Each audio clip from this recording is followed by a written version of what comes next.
wanazidi kuingia kwa utaratibu mzuri kabisa. Na kwa mbali kabisa hivi namwona bibi harusi amesimama na anajiandaa kuingia kwa uzuri kabisa. Na bridesmaids wako hapo wameshikilia maua, wamesafisha njia. Njia ipo safi sasa kwa ajili ya bibi harusi kuweza kupita. Safi kabisa. Kwa mbele hapa yupo mtoto amevalia vazi jeupe hivi, anasogea taratibu kabisa lakini kwa uhakika.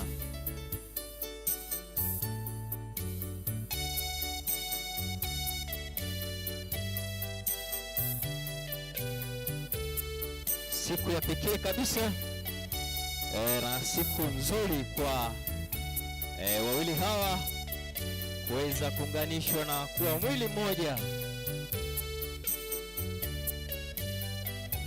Naona watu wanatabasamu kabisa kwa utaratibu.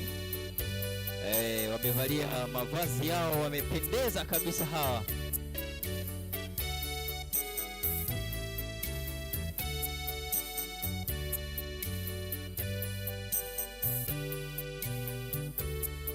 Kwa mbele hapa na bwana harusi akisogea taratibu likizwa.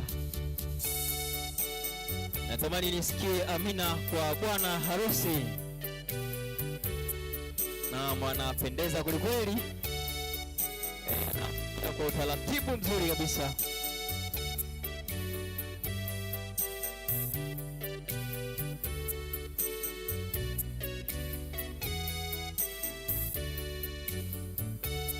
Huyu ndiye Mr. Baraka Sita mwenyewe ambaye amewatoa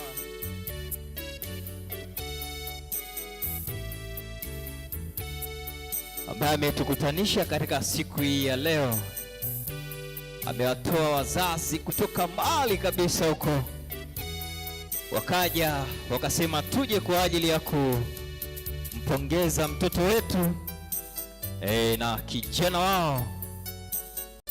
Lakini bibi harusi pia naye anasogea kwa uzuri kabisa akisindikizwa na yeye taratibu pale. Amina kwa bibi harusi.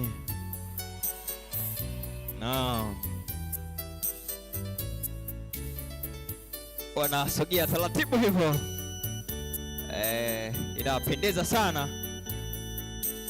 Nikihesabu hapa naona ni dakika kadhaa tu ambazo zimebaki, ambazo walikuwa wakizisubiria tangu siku ile wamewasiliana katika kuanzisha uchumba. Na katika siku ya leo wanakwenda kuunganishwa na mbingu kwa ajili ya kuanza safari mpya kabisa katika maisha yao. Vijana wengine naona wanatabasamu kwa uzuri kabisa, na naamini Dr. Eliaskia anachukua mfano mzuri hapo. Inapendeza sana. Wanazidi kusogea kwa utaratibu kabisa, tayari kwa ajili ya kujiongea hapa mbele. Inapendeza kwa namna hiyo.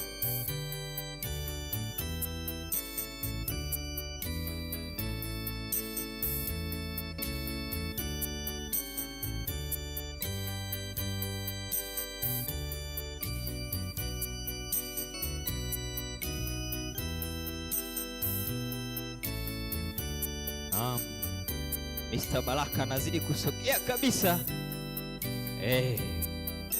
kwa utaratibu mzuri kabisa. Inapendeza lakini pia inavutia. Bibi harusi naye anasogea taratibu kabisa lakini kwa uhakika.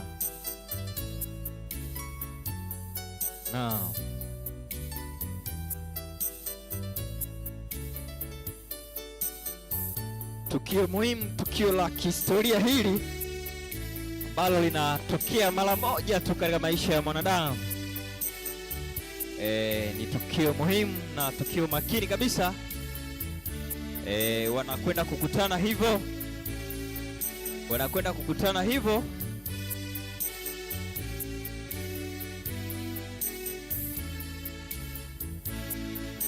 na naomba sote kwa pamoja tuweze kusimama, lakini pia tutoe amina kubwa kabisa hivi.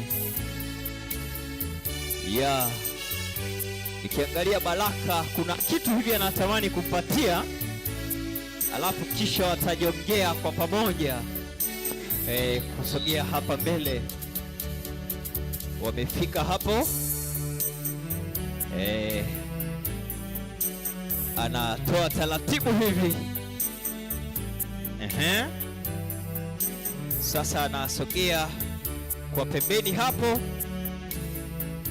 kwa ajili ya kusogea hapa mbele kwa uzuri kabisa. Lilikuwa huwa hili ambalo ameikabidhiwa dada Veronica. Sasa wanajongea taratibu kuja mbele.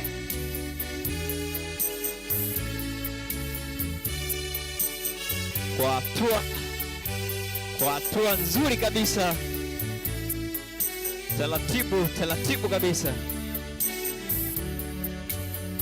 lakini nyuso zao nikizitazama hivi zimejawa na furaha.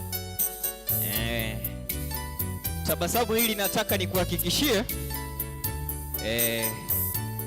kwa mara ya kwanza linaonekana katika siku ya leo na kuendelea. Sasa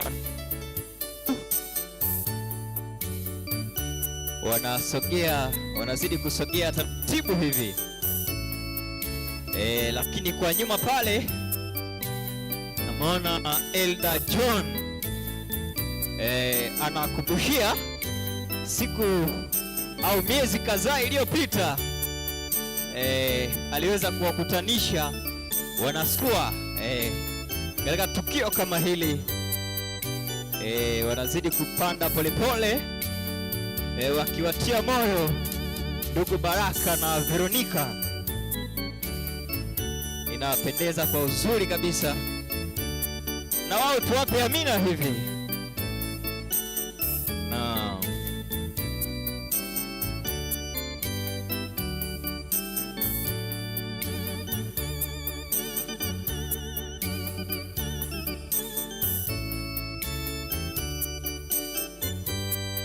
Inapendeza hivyo, inapendeza sana kama maharusi walivyopendeza.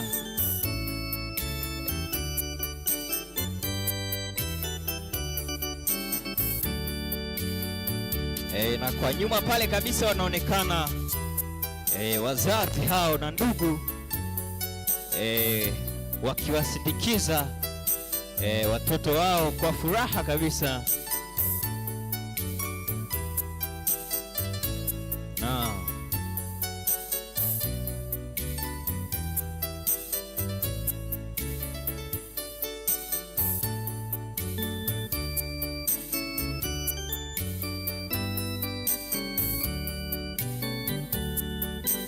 Harusi wetu ya ndugu Baraka pamoja na Veronica,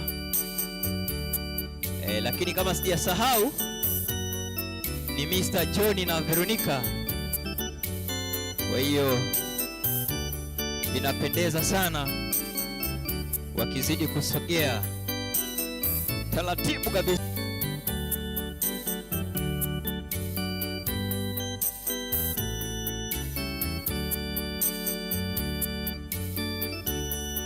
Ndio ile siku iliyosubiriwa, ndio ile siku iliyoandikwa na mbingu kwa ajili ya. Wanazidi kusogea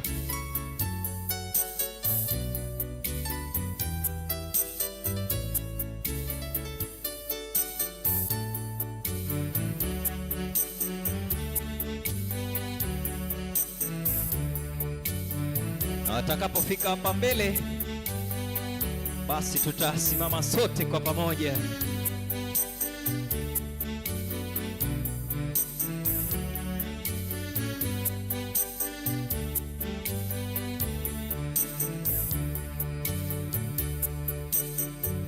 Kama nyota zinavyong'aa wakati wa usiku, vivyo hivyo maharusi wetu, wasindikizaji, wanang'aa pia katika siku hii leo, tukiwa katika kanisa la Waadventista wa Sabato Morogoro, kanisa la SUA, kanisa lenye upendo ambalo limekusanyika kwa ajili ya kuwapongeza ndugu Baraka pamoja na Veronica, na wao wanakaribia viti vyao hapa wakimarch taratibu hivi.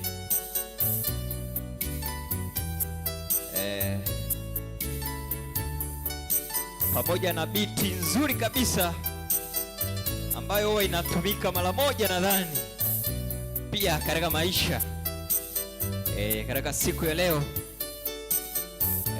inapendeza sana.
asifiwe.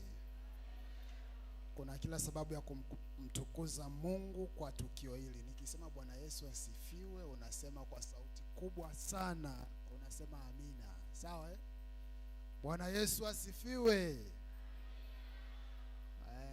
Bibi harusi anatabasamu, la bwana harusi sijaliona bado. Kadiri tunavyoendelea nafikiri tutaliona. Lakini wasindikizaji wa kike nao wengi wanatabasamu kuliko wa kiume. Lakini tunavyoendelea tutaliona. Wanaume wao wanakujaga baadaye. Tupungiane mkono. Wangapi wana furaha kuwepo hapa? Ya Bwana Yesu atukuzwe sana. Basi niwaalike kwa kufungua hii program nzuri. Tusimame, tutaimba wimbo nambari 184. Wimbo unaitwa Panapo Pendo. Vitu vyote ni sawa panapo pendo. Naomba kiongozi wa nyimbo atuongoze. Imba kwa sauti, kwa shangwe. Utaimba na baadaye tutaendelea. Fungu la 24 Mwanzo 2 nasema, kwa hiyo mwanamume atamwacha baba yake na mama yake, naye ataambatana na mkewe, nao watakuwa mwili mmoja. Mwanzo 2:24 narudia, inasema, kwa hiyo mwanamume atamwacha baba yake na mama yake, naye ataambatana na mkewe, nao watakuwa mwili mmoja. Karibuni tuimbe wimbo namba 184.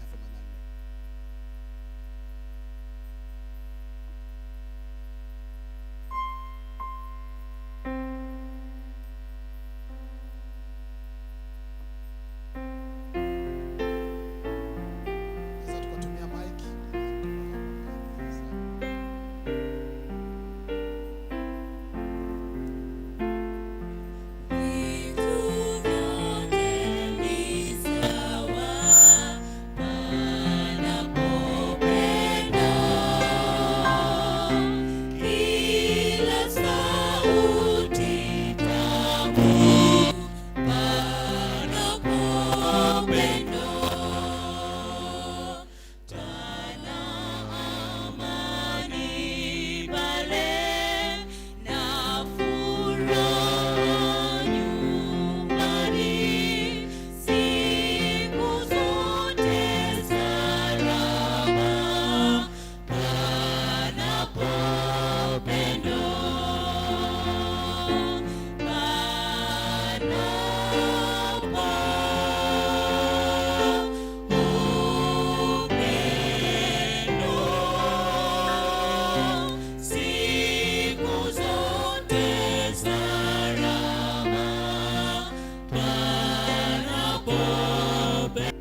macho tupate kuomba.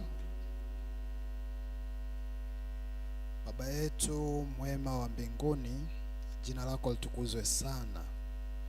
Tunashukuru kwa fursa hii umetuwezesha leo kufika katika hekalu lako kushuhudia tukio hili takatifu. Jina lako litukuzwe. Jambo limesubiriwa kwa siku nyingi na hatimaye leo linafanikiwa, tukiona uwepo wako katika hatua zote. Jina lako litukuzwe.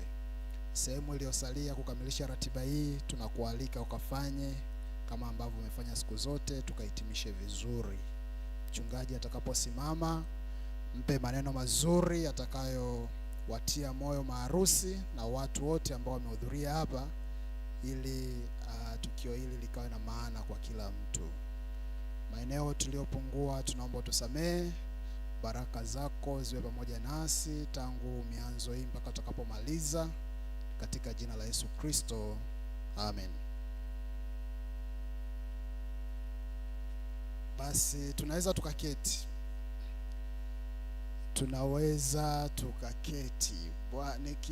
Nawakumbusha tena, nikisema Bwana Yesu asifiwe, mnashangilia amina kwa sauti kubwa. Bwana Yesu asifiwe. Tunamshukuru Mungu, mambo ni mazuri kwenye sherehe, watu waga wanakuwa na furaha. Nitatumia hii fursa kutambulisha watu mbalimbali waliofika hapa ili tufahamiane. Alafu baada ya hapo Echoes of Victory wataimba wimbo. Baada ya wimbo wao mchungaji atasimama.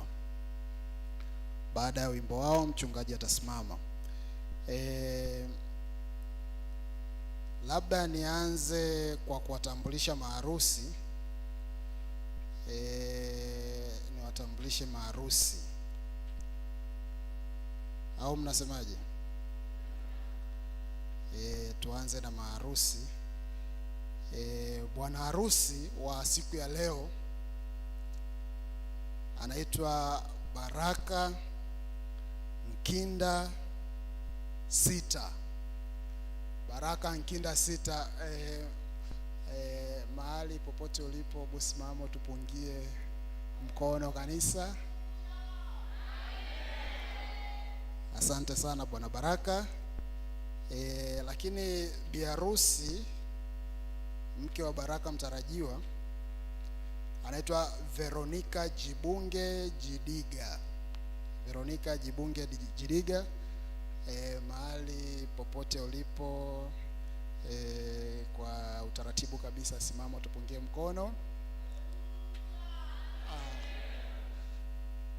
Mnasemaje kwa maharusi? Wamependeza au hawajapendeza? Lakini waliowasindikiza leo ni mke na mume, ni familia ya mzee wa kanisa hili la SUA, mzee John Makolobela.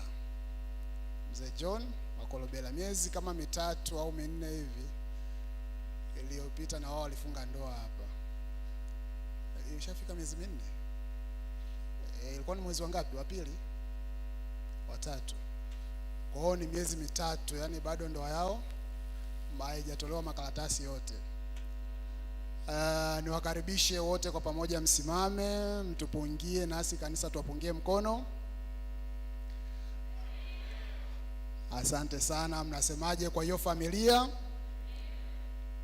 Lakini pia wapo wazazi na ndugu. Niombe mic moja iende upande huu. Wazazi na ndugu kwa ujumla waliotoka kule kwa kina Baraka. Kama sijakosea mmekaa upande huu. Hebu tusimame wote. Tusimame wote. Nimeona aliyesikia alitaka kusimama, alikuwa amesahau.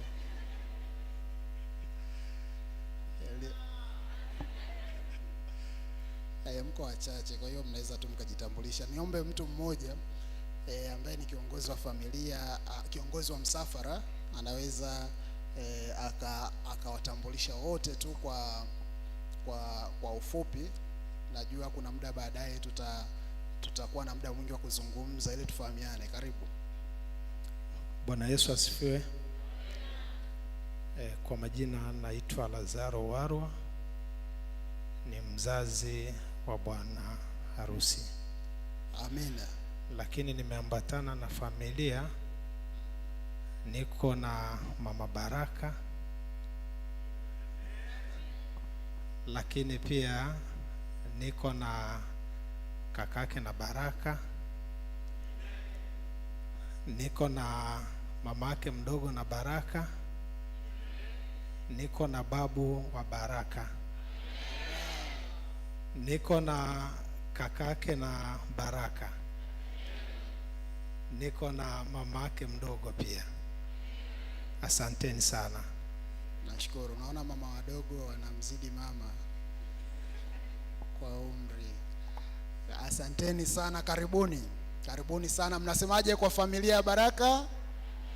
Basi karibuni pia familia ya bi harusi Veronica. Wamekaa mbele kabisa, naombeni nanyi msimame. Naombeni nanyi msimame.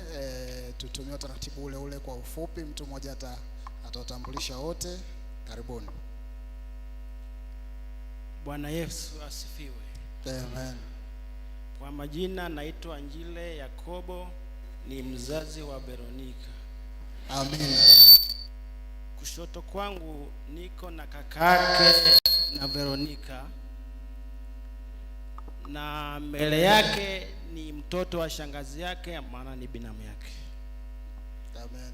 Kulia kwake kuna mdogo wake na Veronica. Amen.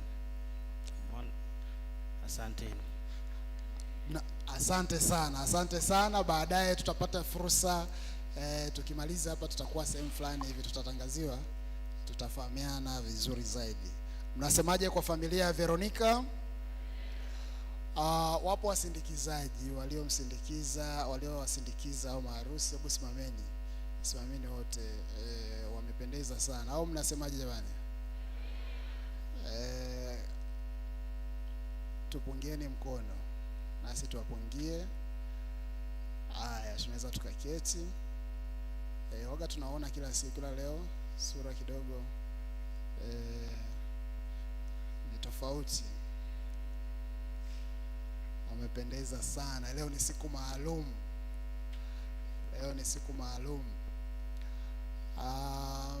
Lakini pia kuna watoto, hebu simameni, waliosindikiza pia msafara wa maharusi. Simameni mtupungie mkono. Mnasemaje? Nao pia wamependeza sana. Tuna matron Epi Martinus, simama utupungie mkono. Amina, mbona ndogo? Amina sana kwa kazi kubwa aliyoifanya, naye pia amependeza sana. Niwatambulishe washiriki wa kanisa la SUA. Washiriki wa kanisa la SUA, simameni. Msifanye chochote, nyewe simameni tu.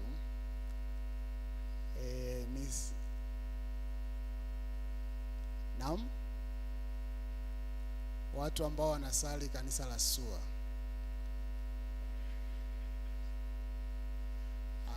Ile terminology ya kwanza iliwachanganya kidogo. Wale watu wote ambao wanasali hapa kanisani, simameni. Sawa. Naona hii ni sehemu, wale wageni hawa ni baadhi ya watu wachache sana ambao wamewakilisha. Wengine hawakuweza kwa sababu mbalimbali. Mnaweza mkageuka mkawatazama. Hebu tupungieni mkono. Mnasemaje kwa waumini wa kanisa la SUA? Na nione pia wageni ambao sio waumini wa kanisa hili, lakini ni wageni, sio wazazi, sio waumini wa hili kanisa, wamejisikia tu kuja kutembelea leo. Karibuni pia mtusalimie kama uko sehemu fulani. Okay. Sijaona mtu hivyo. Basi tunashukuru sana. Wale mafundi mitambo, hebu tupungieni mkono. Mafundi mitambo, Bwana Ndalo, tupungieni mkono. Tunashukuru sana kwa kazi yenu nzuri, na watu wa media tunashukuru. Basi karibuni katika ibada, na wale Echoes of Victory karibuni kwa ajili ya wimbo. Hao watu wana wimbo maalum kwa ajili ya maharusi. Baada ya wimbo mchungaji atasimama kwa ajili ya neno na baadaye kufunga ndoa.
malezi bora kwa familia,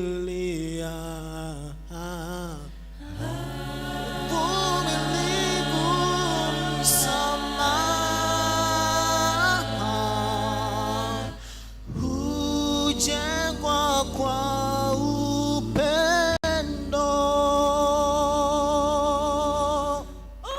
Sisi ulianzia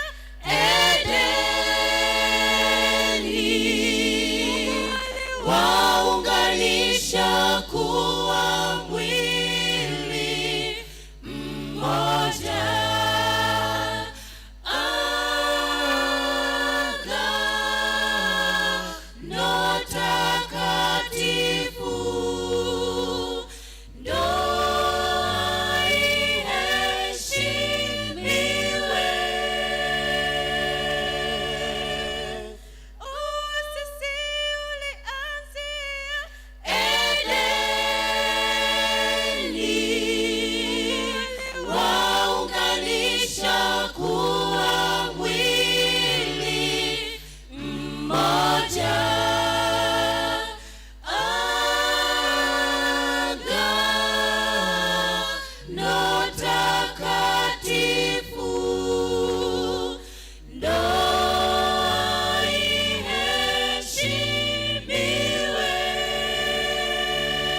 sikumtambulisha mchungaji. Huyo ni mchungaji anaitwa mchungaji Protas Makim, daktari. Ni mchungaji wa mtaa wa Misufini anayemaliza muda wake. Muda si mrefu tutatambulishwa mchungaji mwingine, ila tulikuwa naye. Kwa hiyo ni mchungaji wetu. Kwa wale wageni anaitwa mchungaji Protas Makim. Karibu sana pastor. Bwana ni mwema na wakati wote. Tutumie fursa hii tena kwa ajili ya kuwashukuru waimbaji wetu. Ni mnaitwaje? Echoes of Victory. Tuseme amina kwa ajili ya utukufu wa Mungu kwa ajili yao. Wamefanya kazi nzuri sana kwa ajili ya wimbo ambao wametuletea, na kimsingi wameshaleta ujumbe wote ambao tunapaswa kusema kwamba ndoa ilianzishwa katika bustani ya Edeni na kwamba ndoa ni agano, na Bwana atukuzwe sana. Nitumie fursa hii pia kwa ajili ya kuwatambua wale ambao wametufanya leo tuweze kufika hapa, na tunalitukuza sana jina la Mungu kwa ajili ya uwepo wenu. Yanze wale ndugu wa Veronica, tafadhali mtu nyoshe mikono mahali mlipo. Vipi kama mjiamini hivi? Hebu nirudie tena. Ndugu wa Veronica, nyosheni mikono tafadhali. Mnaanza kujiamini sasa. Bwana awabariki sana. Na tunawashukuru sana kwa ajili ya kumlea Veronica hata kafika mahali ambapo Baraka akaona kwamba anafaa kuwa mke wake. Baraka alipomwona akasema, this girl might be a wife material. Ni kwa sababu ya kazi yenu, na Bwana awabariki sana kwa kazi njema mlioifanya. Wengine hawataki kusema amina. Ninyi haya, zamu yenu inakuja. Nipende pia kuwatambua wazazi wa Baraka 6. Wazazi wa Baraka 6, tafadhali naomba muweze kutupungia mkono. Hapa kutoka Usukumani. Bwana awabariki sana.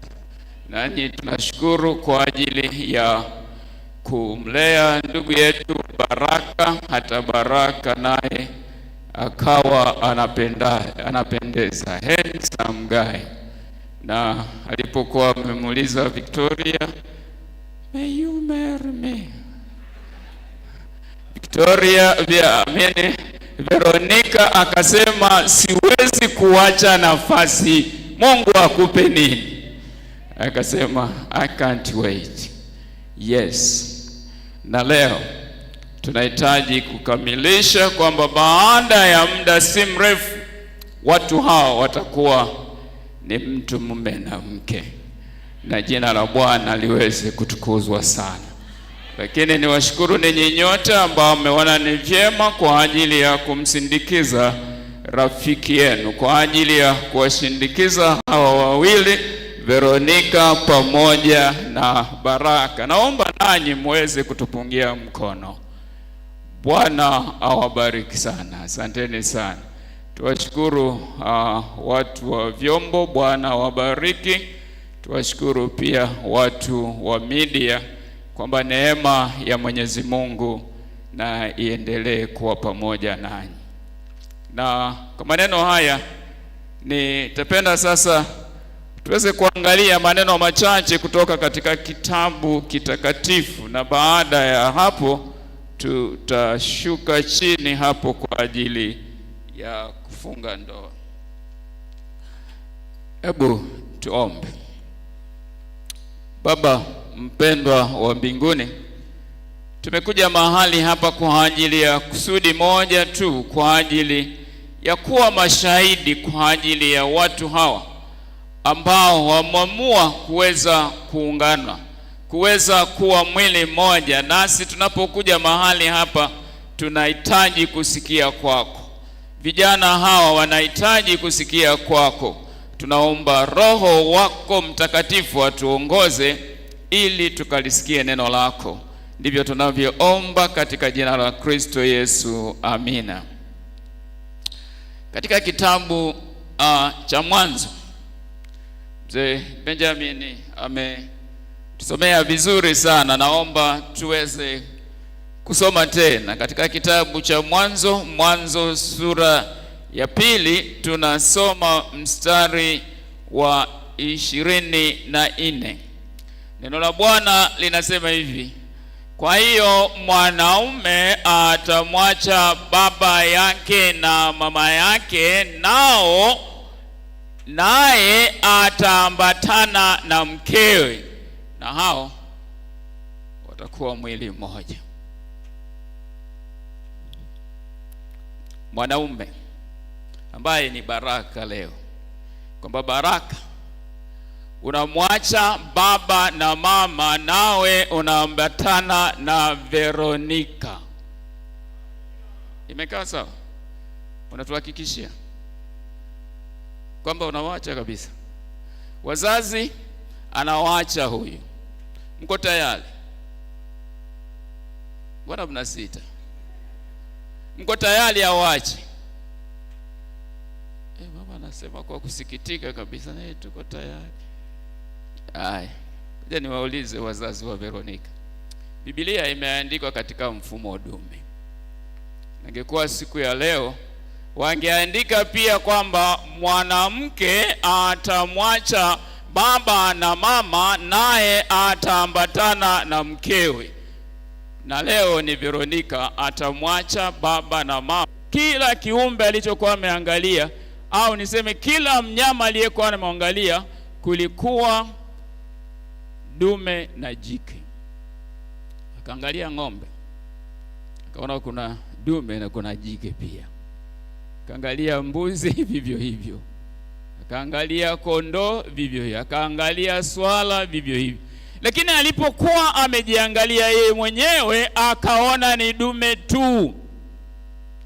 Na pia akaona kuna kitu ambacho kimepungua. Kuna kitu ambacho kimepungua. Na unajua Adam lilikuwa ni pande la baba. Tunamwona rafiki yetu kama ni pande la baba, lakini ungekutana na Adam ungekimbia, kwa sababu Adam alikuwa ni mita 5 urefu. Kwa hiyo angekuwa hapa, ili jengo ili asingesimama hapa, ibidi mtoboe mahali fulani ili kichwa chake kiweze kuwa kule juu. Na sasa huyu Adam, mtu mwenye umbo refu namna hiyo, mwenye umbo zuri kubwa, amekuwa mpweke. Kwa sababu gani ameona amekuwa mpweke? Ni kwa sababu hakuna mtu wa kufanana naye. Na ndipo Mungu akampa usingizi, na alipokuwa amempa usingizi, akamtengeneza Hawa. Na alipokuwa amemtengeneza Hawa anapotoka, Adam anasema kwamba sasa huyu atakuwa ni mifupa katika mifupa yangu, na huyo ni nyama katika nyama yangu, naye ataitwa nani? Ataitwa mwanamke, kwa sababu ametwaliwa kutoka kwa mwanaume. Hii ndilo shairi la kwanza la mapenzi duniani. Kuna shairi kwa ajili ya Veronica, umwimbie usiku wa leo, unaweza? Very brilliant man Adam, alipokuwa ameamka, akatengeneza shairi la kwanza la mapenzi. Napenda kuambieni kwamba mwendelee kuimba nyimbo za upendo ili ndoa yenu ikaendelee kudumu daima. Na baada ya hapo, Mungu anasema kwamba mwanaume atamwacha baba na mama, naye ataambatana na mkewe. Na ndicho kisa ambacho tunahitaji kufanya leo hii. ili muweze kuambatana siku zenu zote za maisha yenu, na neema ya Bwana itawezesha hayo yaweze kufanyika. Tusome katika kitabu cha Malaki. Angalie Malaki anasema nini. Malaki 2. Malaki mara nyingi hatuisomi sana, tunaisoma wakati wa kutoa sadaka, na leo napenda tuisome wakati wa ndoa. Amina. Malaki 2.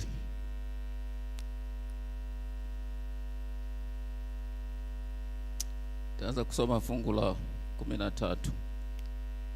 Tena mnatenda hayo, nayo mnaifukiza madhahabu ya Bwana kwa machozi, kwa kulia na kwa kuugua, hata asiangalie tena hiyo dhabihu wala kuitakabali mikononi mwenu kwa kurizia. Lakini ninyi mwasema, ni kwa sababu gani? Ni kwa sababu Bwana amekuwa shahidi kati ya wewe na mke wa ujana wako uliyemtenda mambo ya hiana, angawa yeye ni mwenzako na mke wa agano lako. Hakuna mtu mmoja aliyetenda hivi ambaye alikuwa na ufahamu kidogo. Ndani niishie hapa.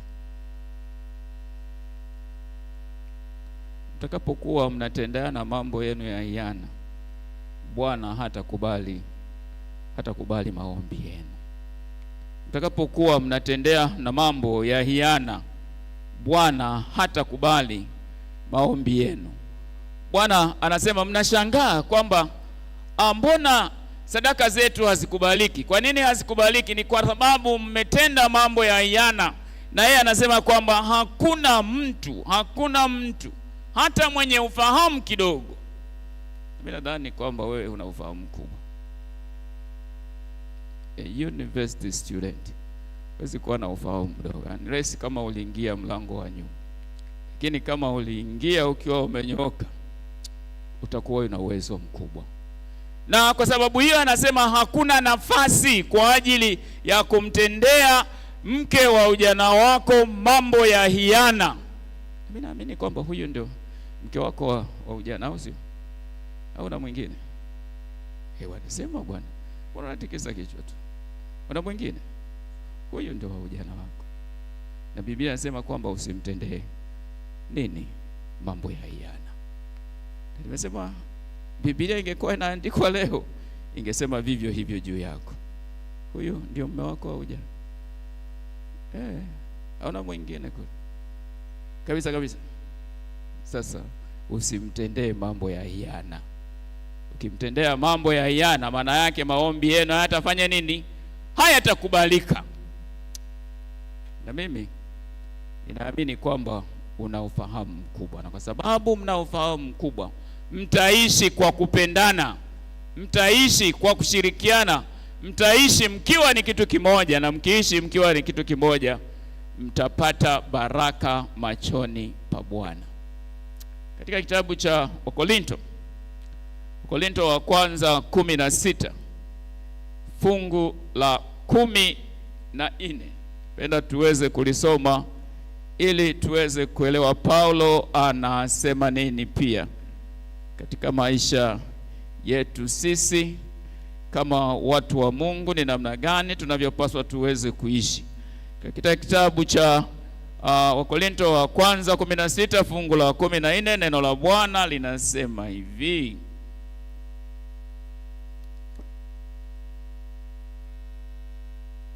mambo yenu yote yatendeke katika upendo. Mambo yenu yote na yatendeke katika upendo. Mkilichukua hili kama ni fungu lenu la kukariri katika siku ya leo na mkaendelea nayo, itakuwa ni baraka kubwa, kwamba mambo yenu yote na yatendeke kwa upendo. Veronica, amina. Mambo yenu mangapi? Yote yatendeke kwa upendo. Baraka, mambo yenu yote na yatendeke kwa upendo. Kwa kila mkiamka muimbe juu ya upendo, na mkiimba juu ya upendo, neema ya Mwenyezi Mungu itakuwa pamoja nanyi. Na neema ya Mwenyezi Mungu ikuwa pamoja nanyi, mtabarikiwa kiasi kwamba ndoa yenu itakuwa ni kielelezo. Na sisi tunatamani kwamba ndoa yenu iweze kuwa ni kielelezo. Na ndoa yenu kisha kuwa ni kielelezo, jina la Bwana litatukuzwa. Waefeso 5 tutasoma mafungu mawili, afu baadaye tutakuwa tumeshamaliza. Waefeso 5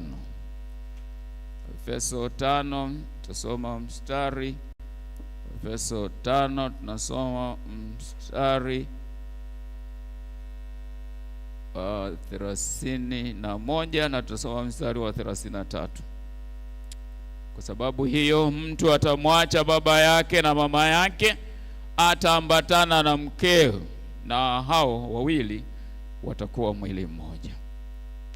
Ninyi mnaanza safari ya kuambatana, na mkisha anza safari ya kuambatana mnakuwa mwili mmoja.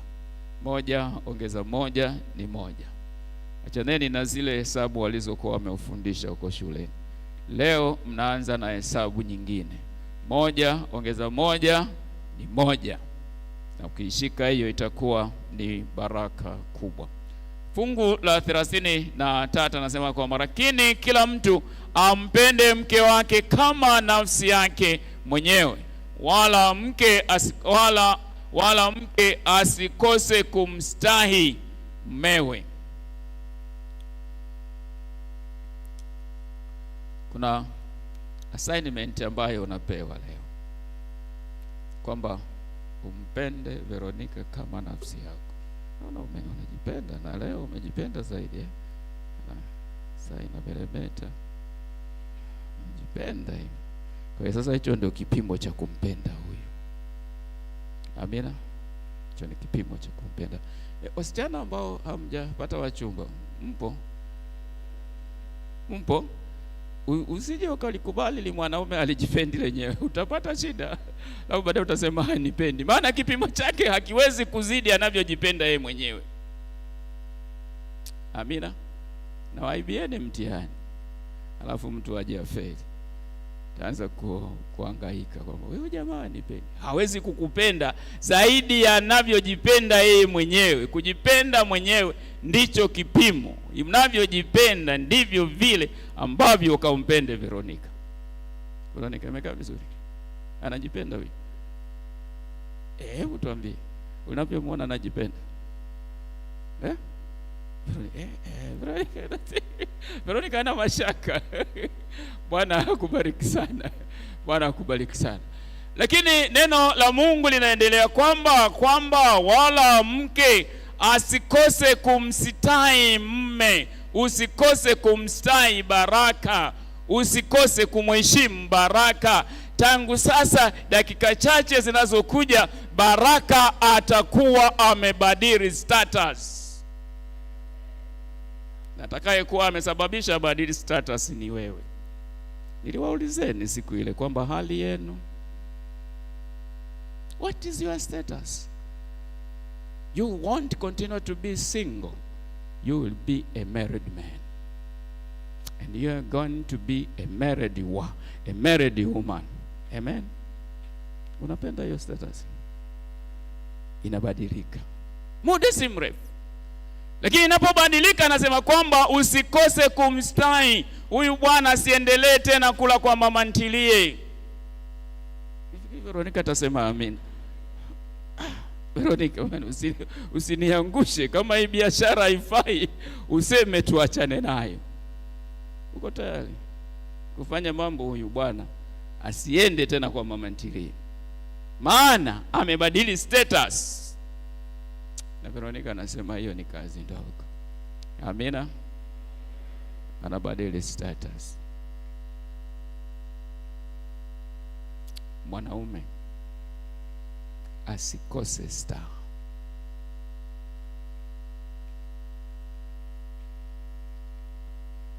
Tuseme nini zaidi ya hayo? Tumuombe Mungu akasimame kati yao. ili wakatembee salama katika njia ile ambayo wamechagua kuendea. Hebu neema ya Mwenyezi Mungu na iwe pamoja nanyi, na neema ya Mwenyezi Mungu iwe pamoja nasi sisi sote ambao tumelisikia neno la Mungu, ili kwa baraka zake tukaweze kuishi kwalo. Ili ni ombi na tumaini katika jina la Kristo Yesu. Amina. Tusimame tuweze kuomba. Baba yetu mpendwa, unayetupenda sana, mchana wa leo tena tunashukuru kwa ajili ya neno lako ambalo tumelisikia. Neno lako kwa ajili ya vijana wetu, na neno lako kwa ajili yetu, na neno lako kwa ajili ya vijana ambao bado hawajapata wenzi. Tunaomba utusaidie siku zote tukatembee pamoja nao, na hawa ambao wanakusudia kuoana muda si mrefu, na kusihi ukatembee pamoja nao, ukawashike kwa mkono wako wa kuume, ili ndoa yao iweze kuwa na mafanikio makuu. Ndivyo tunavyoomba na kuamini katika jina la Kristo Yesu. Amina.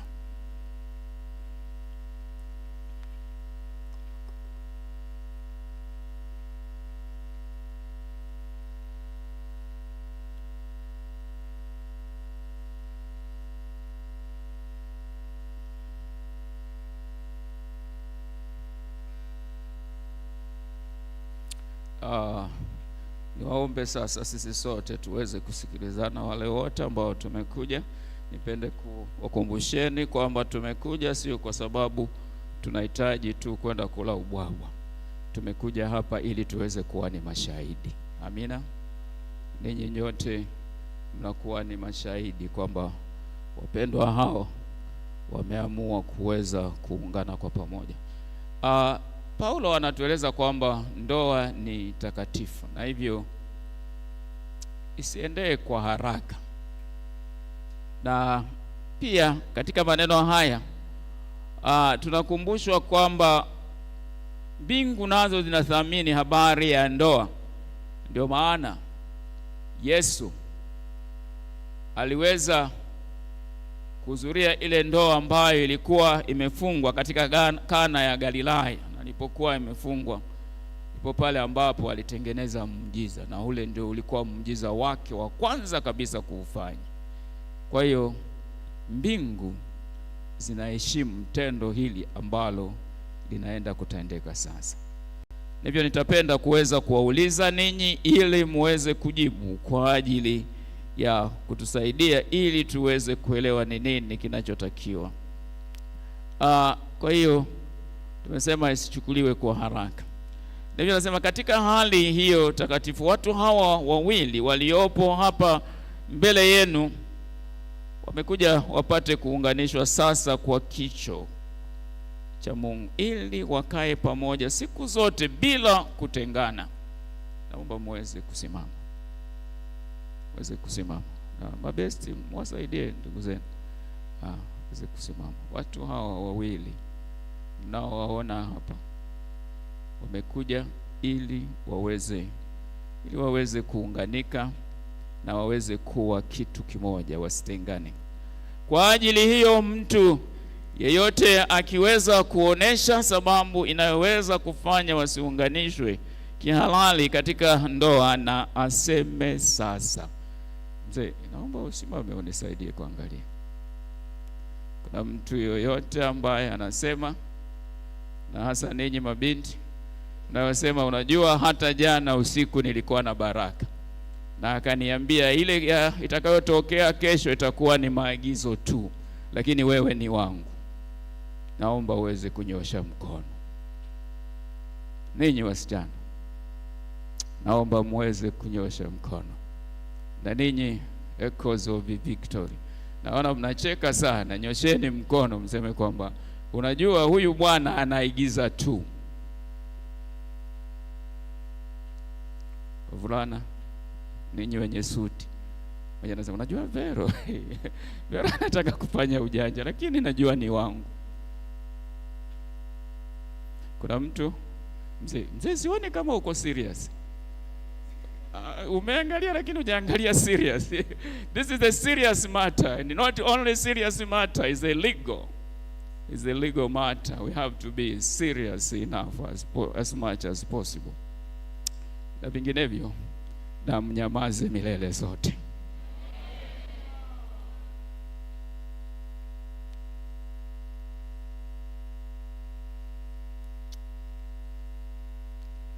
Ninawaagiza ninyi wawili, mjibu sasa kama mtakavyojibu siku ya hukumu, ambapo siri zote za mioyo zitafunuliwa. Kama mmoja wenu anajua sababu au kipingamizi chochote cha kuunganishwa kihalali katika ndoa, basi aseme sasa. Mjue hakika kwamba watu wowote waliofunga ndoa kinyume na vile ilivyoruhusiwa katika neno la Mungu hawaunganishwi na Mungu, na ndoa yao si halali. Veronica, una jambo? Una jambo? Hamna kabisa. Okay. Baraka? Sina jambo. Na jambo.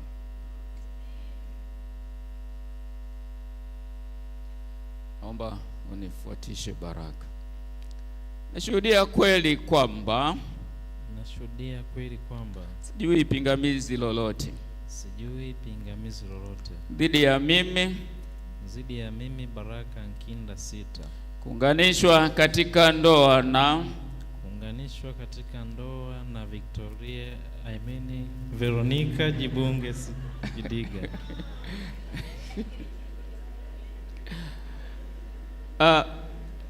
Veronica, nashuhudia kweli kwamba sijui pingamizi lolote dhidi ya mimi Veronica Jibunge Jidiga kuunganishwa katika ndoa na Baraka Nkinda Sita.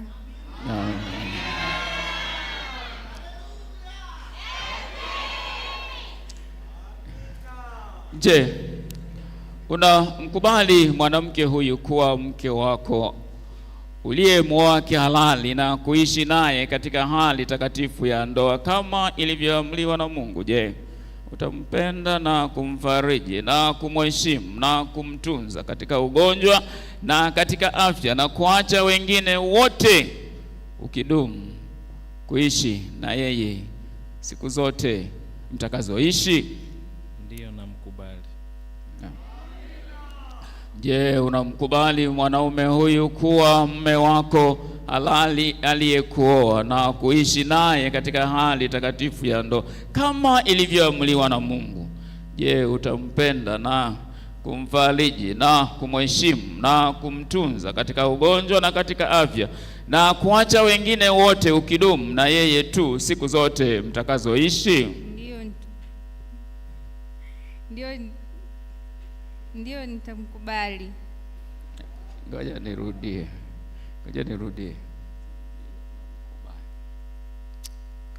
Je, unamkubali mwanaume huyu kuwa mume wako aliyekuwa kihalali na kuishi naye katika hali takatifu ya ndoa kama ilivyoamriwa na Mungu? Je, utampenda na kumfariji na kumheshimu na kumtunza katika ugonjwa na katika afya, na kuacha wengine wote ukidumu na yeye tu siku zote mtakazoishi?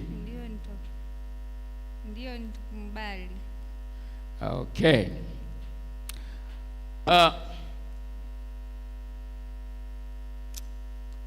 Ni nani anayemtoa mwanamke huyu awe mke wa mwanaume huyu? Ni nani anayemtoa mwanamke huyu awe mke wa mwanaume huyu? Hebu njoo hapo bwana. Bwana, sije ukatugeuka baadaye. Sikilize vizuri, nitakuuliza sasa ukiwa karibu. Sio ukasema sikusikia. Ni nani anayemtoa mwanamke huyu kuwa mke wa mwanaume huyu? Ni mimi hapa mwenyewe. Nani? Ni mimi, mzazi wake. Nani? Njile Yakobo toka mkoa wa Simiyu, wilaya ya Meatu. Sema amina kwa ajili ya utukufu wa Mungu. Haya, dada, msaidie ili huwa tena thamani yake imepungua, halina thamani tena. Hebu mshikane mikono na huyu bwana. Amina. Tunashukuru mzazi, ukae, huwezi kutugeuka tena.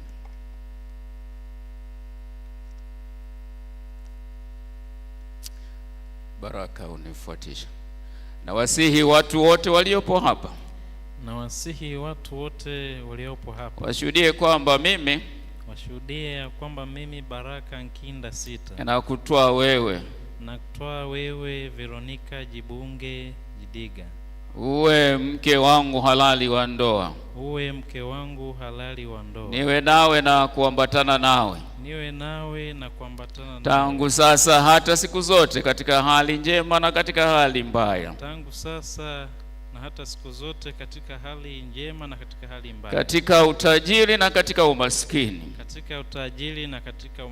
katika ugonjwa na katika afya,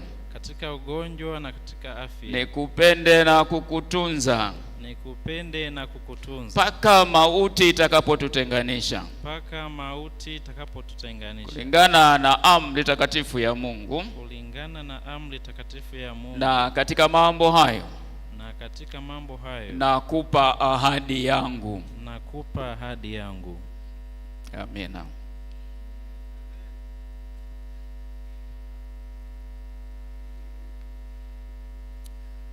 Veronica unifuatie. Na wasihi watu wote waliopo hapa, washuhudie kwamba mimi Veronica Jibunge Jidiga na kutoa wewe Baraka Nkinda Sita uwe mme wangu halali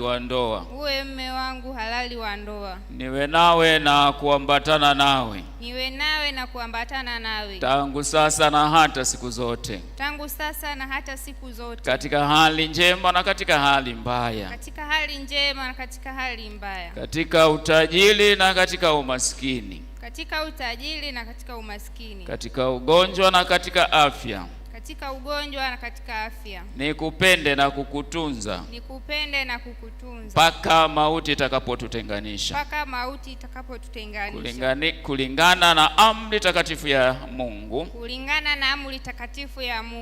Na katika mambo hayo nakupa ahadi yangu. Amen. Mzee, naomba uje hapa mbele sasa. Tanisikia Sonia.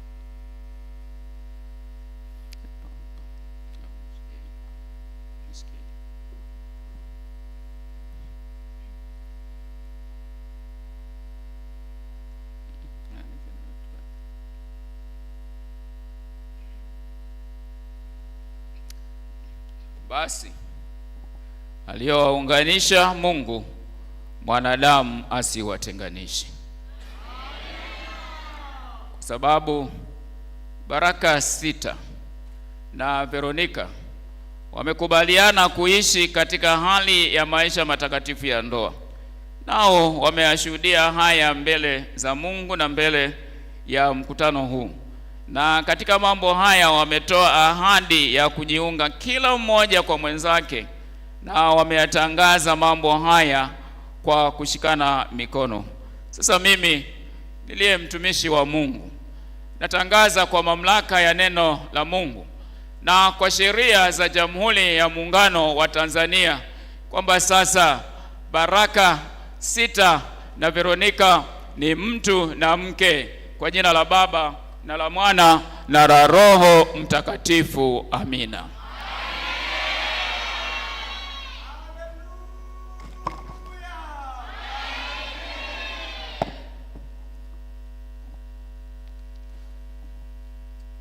Baba mpendwa wa mbinguni, tunakushukuru sana kwa sababu ya wema wako na kwa sababu ya ukuu wako.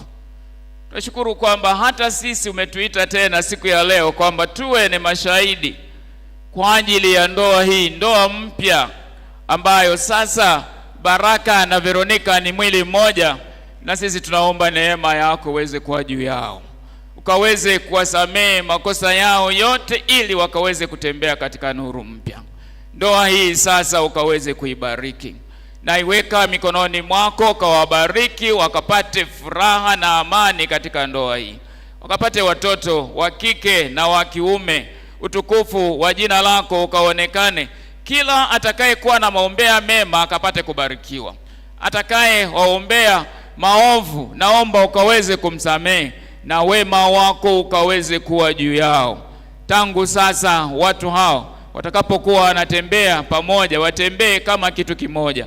Watu hawa wawe ni kielelezo, watu ambao hawafahamu upendo wako kati yako wewe na kanisa, kwa ajili ya watu hawa wakapate kufahamu ni jinsi gani ambavyo unalipenda kanisa lako. Na tangu sasa ninapokuwa nawaweka mikononi mwako, naomba neema yako iwe juu yao, rehema zako ziweze kuwa juu yao. Wakitoka nyumbani kwao wabarikiwe, wakiingia nyumbani kwao wabarikiwe, wageni wakiingia nyumbani kwao wakapate kubarikiwa. Ndivyo tunavyoomba na kuamini katika jina la Kristo Yesu, amina.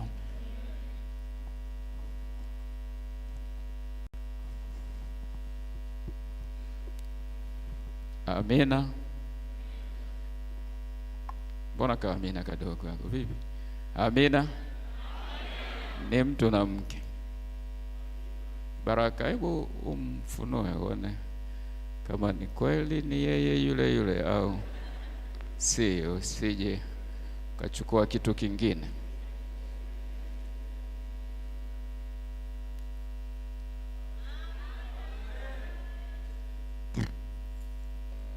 Ndiye. Anasema ndiye. Unasemaje mkutano? Bwana akubariki. Sasa twendeni tukasaini sasa kama ni yeye. Okay, basi wakati zoezi la kusaini linaendelea, ile kwaya iliyoandaliwa naweza kuja. Riverside, karibuni tuimbe wakati zoezi linaendelea. Nimeanza kuona tabasamu la Baraka sasa.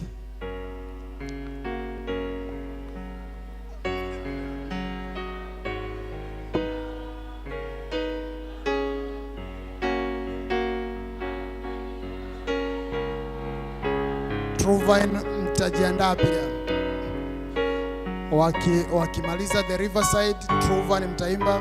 Naomba muda usipotee hapo katikati, maana zoezi litachukua muda mrefu. Baada ya hizo nyimbo mbili kutakuwa na picha, alafu tutakuwa tunaondoka.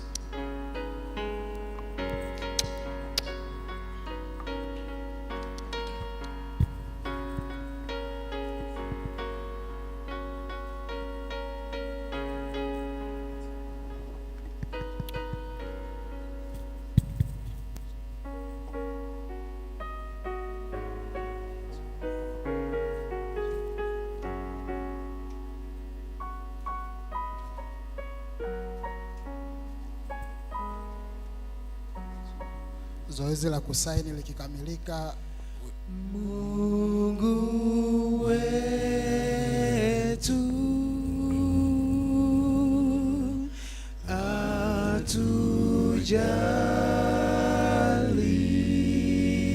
atujali,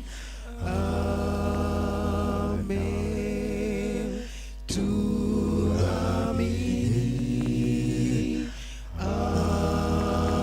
amen, tuthamini, amen, kuamini,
kwenye shida au raha, Mungu awe wa kwanza.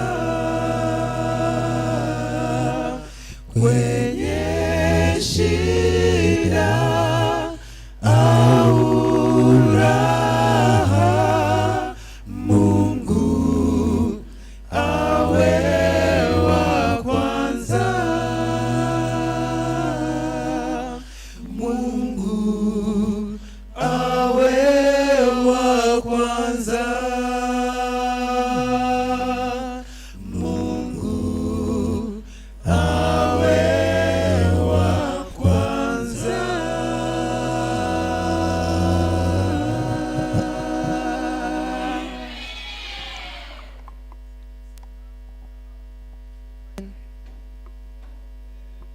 Truvine, karibuni.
Hatimaye furaha yakamilika, ukurasa mpya, ndoa takatifu. Kaka dada mmeungana, mmekuwa mwili mmoja. Hatimaye furaha yakamilika, ukurasa mpya, ndoa takatifu. Kaka dada mmeungana, mmekuwa mwili mmoja. Mmeandika historia yenu mbele zake Bwana, nasi twashuhudia, twawaombea Mungu awe nanyi daima. Mmeandika historia yenu mbele zake Bwana, nasi twashuhudia, twawaombea Mungu awe nanyi daima.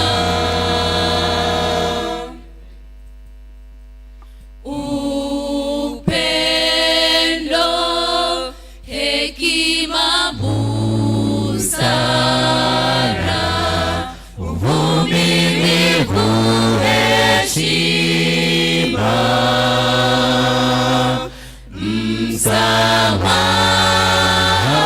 msamaha, familia yenu iwe mbingu ndogo, mkimuweka Mungu wa kwanza. Upendo, hekima, busara, uvumilivu,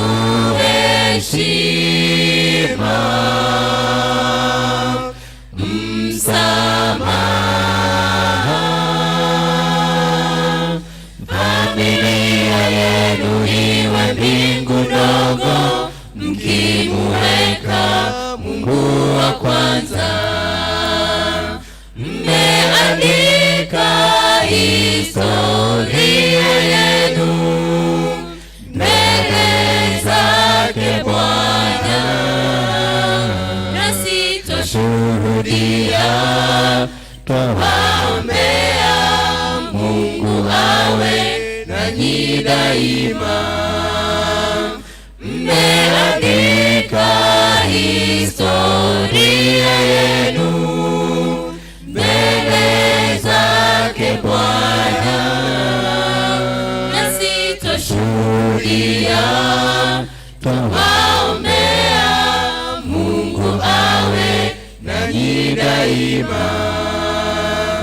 Mmeandika historia yenu mbele zake Bwana, nasi twashuhudia, twawaombea Mungu awe nanyi daima.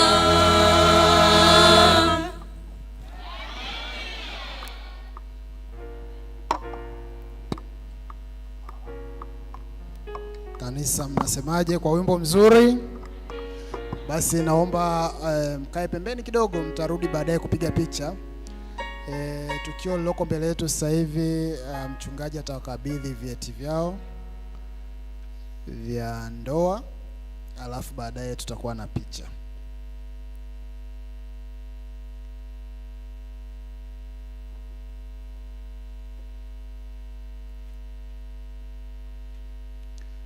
Mzee, ninyi msimame kwanza hapo, alafu mgeukie huko. Simameni hapo hapo. Huyo best. Ani mzee wa kanisa uje hapo mbele ili tuweze kuwapa shahada zao.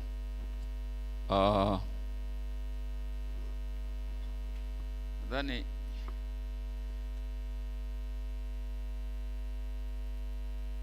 toa shahada siku ya kwanza, yaani siku ya kwanza tayari umeshafaulu, alafu wengine huko mtajuana huko.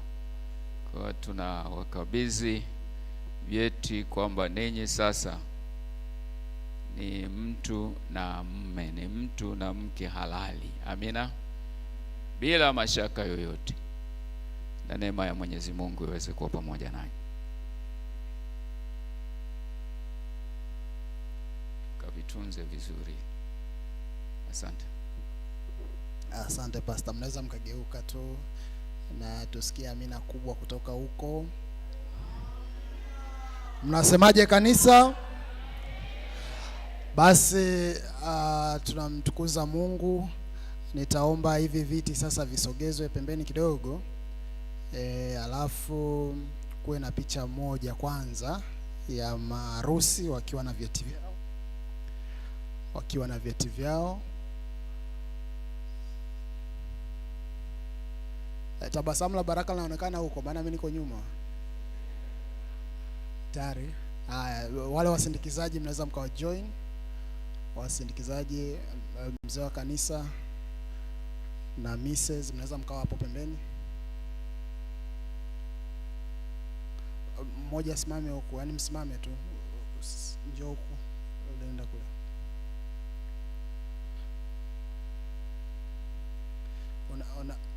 Kasimame kwa upande ule pale.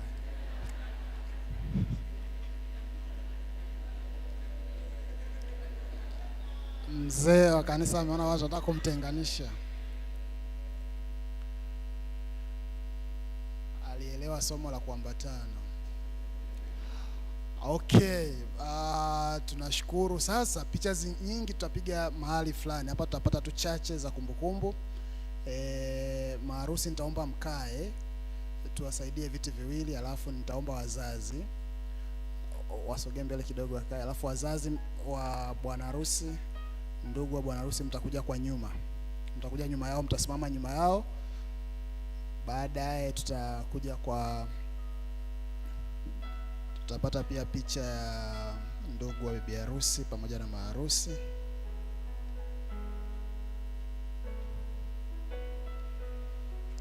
Mnaweza kuja msimame kwa nyuma yao. Tuache nafasi nyuma ya viti ili watakapokuja waweze kusimama nyuma ya viti. Nikae pembeni ili nisionekane kwenye picha. Hivi vyeti tunaweza tukawasaidia hivi vyeti vyao, tutawapa baadaye.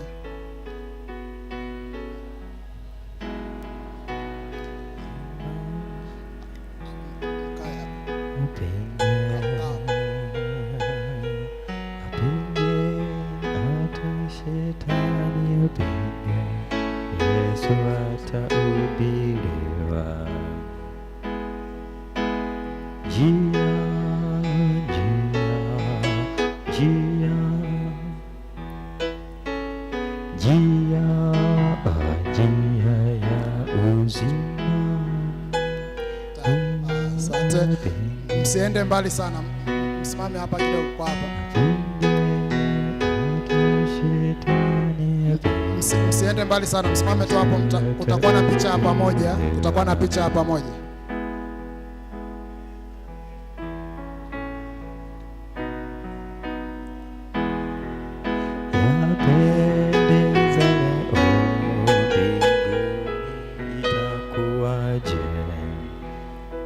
Asante, tunaweza tukaenda sasa tukaungana wote.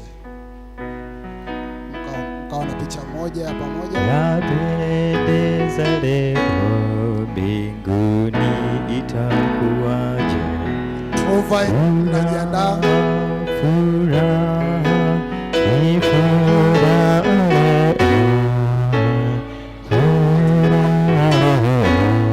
Mbinguni itakuwaje?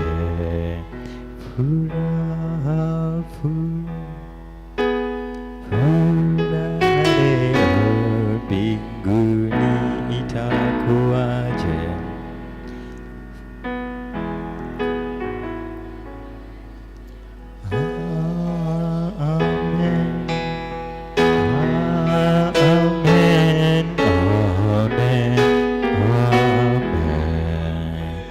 Amen, amen, amen, amen, amen, hallelujah.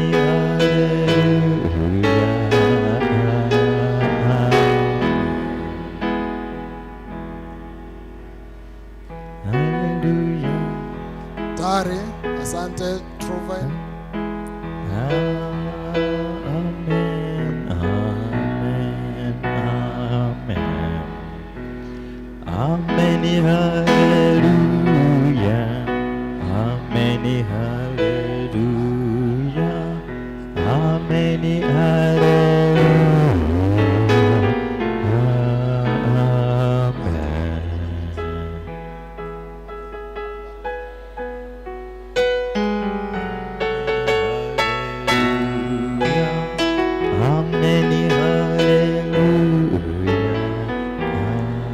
Echoes of victory.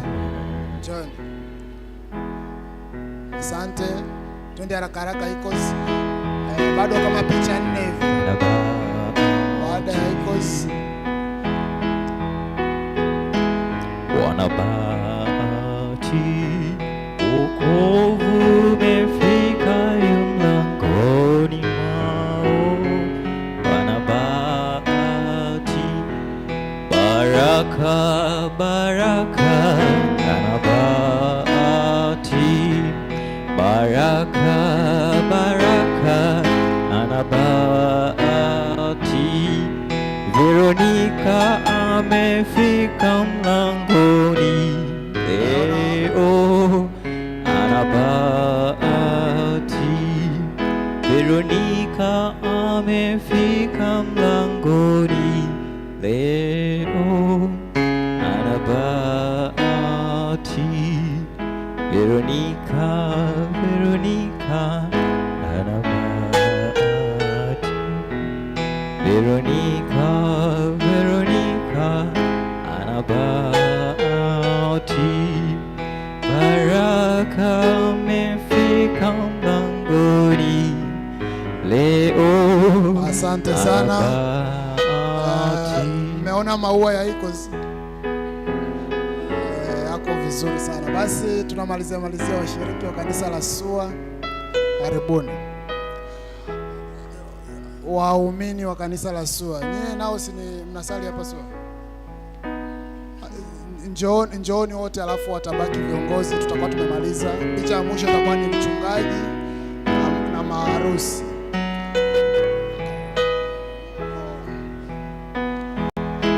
Watu wote ambao wanasali hapa SUA, karibuni. Karibuni, tujipange hapa. Hakikisha umeonekana. Unaweza kukawa na mistari miwili au hata mitatu. Wale ambao si warefu sana wanakaa mwisho. Msafara utaanza kuondoka muda si mrefu. Niwakaribishe baadaye. Kutakuwa na hafla ndogo ya kufurahi, tukiwapongeza mume na mke hawa wapya pale Kingalu. Kama upajui Kingalu utauliza, tutafika. Wale ambao wanahitaji kadi watazipata. Kwa hiyo niwakaribishe saa 12 mambo yatakuwa yanaanza. Ukichelewa sana utakuta mambo yameisha au yamefika mbali sana. Basi niwaalike wote tusimame tufunge kwa ombi. Baada ya hapo nitamkaribisha Bwana Msasi, ataendelea, watu watakuwa wakiondoka sasa. Tuombe. Baba yetu wa mbinguni, asante sana kwa kuwa tulichokuomba ndicho ulichotufanyia. Tumeshuhudia uwepo wako katika zoezi lote hili, na hatimaye tumeshuhudia kuunganishwa kwa hii familia mpya. Jina lako litukuzwe. Sehemu iliyobaki ya kufanikisha jambo hili tunakabidhi kwako, ili yote yakafanyike sasa na mapenzi yako. Ndilo ombi letu kwa jina la Yesu Kristo, amina. Basi karibu, wakati matron akiwatoa katika utaratibu. Kwa kawaida maharusi ndo wanakuaga wa kwanza kutoka, kwa hiyo usiwe wa kwanza kutoka hapa. Unaweza kumgonga bahati mbaya akadondoka. Nyie mtakuwa mwishoni kabisa kwa utaratibu utakaopewa na matron. Bwana asifiwe. Bwana Yesu asifiwe. Nitamani kusikia amina kubwa kuliko zile za mwanzo, kwa sababu kilichokusudiwa kimeisha tamatika. Ngoja nijaribu tena. Bwana Yesu asifiwe.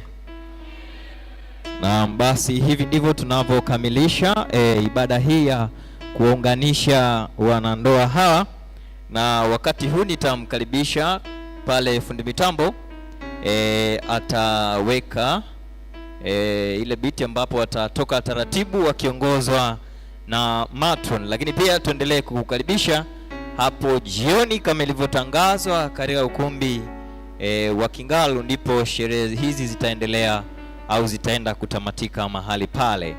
Hivyo Mungu awabariki sana. Karibu sana fundi mitambo.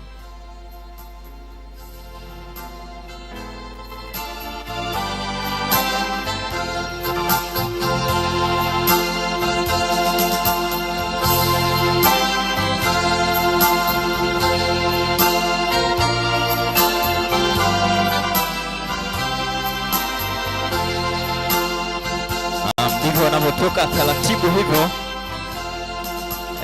maharusi hawa. Wakati wanaingia, waliingia mmoja mkono ulikuwa mfukoni, mwingine mkono wake ulikuwa umeshika ua, lakini sasa mkono mmoja wa kulia na wa kushoto mwingine imeshikana kwa pamoja kama ishara ya kuunganishwa tayari kama mke na mume. Hebu tuwape amina. Wanatoka taratibu hivyo kwa uzuri kabisa, lakini matabasamu yakionekana au tabasamu zikionekana katika nyuso zao. jina tayari ama cheo kimeisha badilika.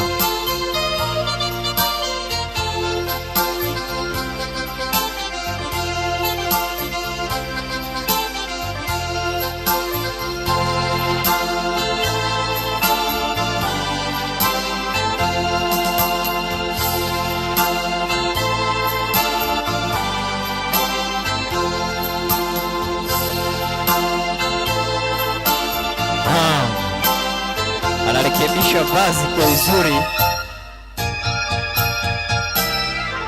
ili Veronica atembee kwa utaratibu mzuri kabisa.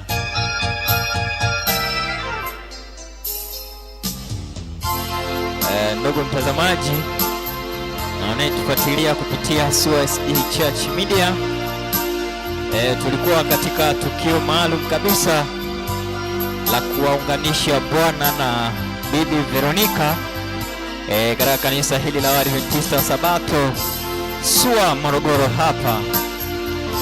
Na tukio hili limetamatika ikiwa mchungaji amekwisha kuwaunganisha watu hawa wawili.